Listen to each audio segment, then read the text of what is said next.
जी, अस्सलाम वालेकुम। मैं हूँ doctor Zeeshan Ahmed, urologist, endologist. आज एक हम और पेनाइल इम्प्लांट करने वाले हैं और ये हमारे तमाम साइज़ के बोस्टन साइंटिफिक के इम्प्लांट्स हमारे पास मौजूद हैं।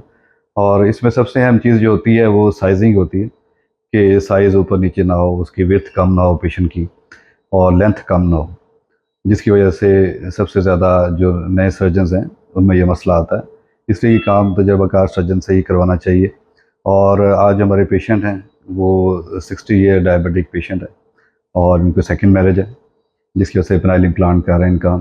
और उसके बाद हम इसको आपको प्रोसीजर भी दिखाएंगे और साथ साथ आपको बताते भी रहेंगे कि इसमें कौन से अहम पहलू हैं और कौन सी अहम चीज़ें हैं। और इसकी सबसे बड़ी वजह करवाने की यंग पेशेंट्स के अंदर विनस लीक है या उनमें आर्टरीज का डैमेज हो जाना, ट्रामा हो जाना, एक्सीडेंट हो जाना या कार्डी स्वे कार्डी हो जाना, जिसकी वजह से इरेक्शन प्रॉपर ना आए या बिल्कुल ब्लड फ्लो रुक जाए।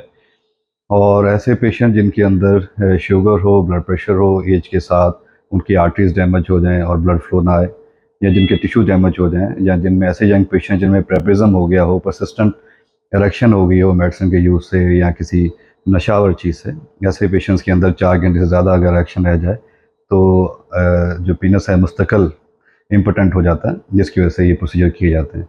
और ये एक किस्म का फैमिली सेविंग प्रोसीजर है, जिसके अंदर आप एक पूरी फैमिली को सेव कर रहे होते हैं और एक ब्रीडिंग माहौल प्रोवाइड कर रहे होते हैं।